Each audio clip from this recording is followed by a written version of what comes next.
এসেছে সত্য, ওয়াজাহাকাল বাতিল চলে গেছে মিথ্যে, ইন্নাল বাতিল নিশ্চয় মিথ্যে, কানা যাহুকা চিরদিন মিথ্যে। আমি পবন কুমার শর্মা, একজন মেকানিক্যাল ইঞ্জিনিয়ার, হরিয়ানায় থাকি।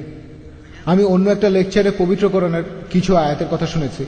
সেই আয়াতগুলোতে শুনেছি যে আল্লাহর দূত, সেখানে সাধারণ মানুষদের বলা হচ্ছে যে তোমরা আল্লাহর মসিকে মেনে চলবে আর আল্লাহ তোমাদের সুখ দেবেন, তোমাদের জীবন উন্নতি দেবেন। তোমরা যদি আল্লাহর মসিকে না মানো তোমাদের জীবন দুঃখময় হবে। এখন আমার প্রশ্ন, আল্লাহ এখানে কি বোঝাতে চাইছেন? এটা কি সর্বশক্তিমান ঈশ্বর নাকি সেই বিশেষ নবীর ঈশ্বর? আর স্রষ্টা যখন একজনই, সবাই যখন নিজের মতো করে সেই এক স্রষ্টার উপাসনা করে, তাহলে মহান স্রষ্টা সেই মানুষদেরও উন্নতি দেবেন। ভাই সুন্দর প্রশ্ন করেছেন, তবে তার আগে অনুরোধ করব যে ভাই মুসলমান হয়েছেন, আমি আপনাকে পবিত্র কোরআনের একটি অনুবাদ উপহার দিতে চাই। আপনি স্টেজে চলে আসুন।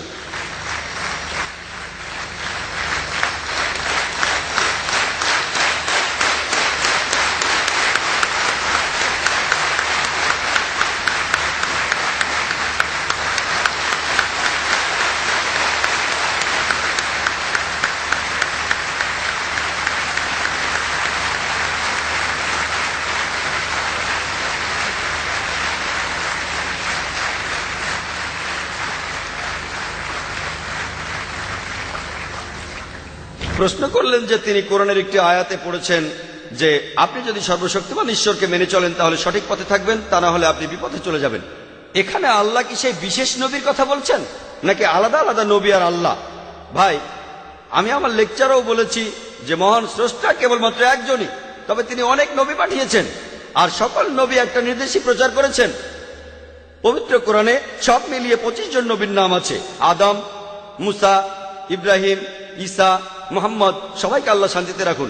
এই সকল নবী একটা নির্দেশই প্রচার করেছেন, এক ঈশ্বরে বিশ্বাস করো। হিন্দু, মুসলমান বা খ্রিস্টানদের জন্য আলাদা আলাদা করে কোনো ঈশ্বর নেই, প্রত্যেক মানুষের জন্য ঈশ্বর আসলে একজনই।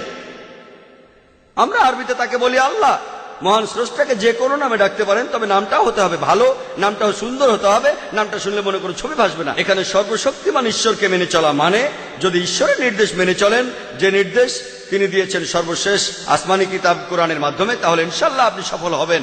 আমি আগেও বলেছি এই জীবন আসলে পরকালের জন্য পরীক্ষা। তাহলে সকল নবী, ধরুন তিনি আদম অথবা নূহ অথবা ধরুন ইব্রাহিম অথবা তিনি মুসা অথবা ধরুন ঈসা অথবা মুহাম্মদ, তারা সবাই শান্তিতে থাকুন। এই সকল নবী তারা সকলে এক ঈশ্বরের কথা বলেছেন, তারা মানুষকে উপাসনা করতে বলেছেন একজন ঈশ্বরকেই, আলাদা কোন ঈশ্বরকে নয়। সেখানে কি হয়েছে? ঈশ্বরের নির্দেশ পরে বিকৃত হয়ে গেছে। যখনই তার নির্দেশ বিকৃত হয়ে যায় তিনি আরেকজন নবীকে পাঠান। একই কথা আছে ভগবদ্গীতা 4 নম্বর অধ্যায় 7 অনুচ্ছেদে, যখনই অন্যায় অবিচার শুরু হয় আমি আসি। তবে কে আসেন? মহান স্রষ্টা নবীদের পাঠান, প্রত্যেক যুগে পাঠান। তাহলে আমরা বুঝতে পারলাম সকল নবী একটা নির্দেশই প্রচার করেছেন, তবে আগের নির্দেশগুলো বিকৃত হয়ে গেছে। এই বইটা অবিকৃত। আল্লাহ সূরা হিজরের 9 নম্বর আয়াতে বলেছেন, আমি কোরআন অবতীর্ণ করেছি এবং আমি রক্ষক। আশা করি উত্তরটা পেয়েছেন।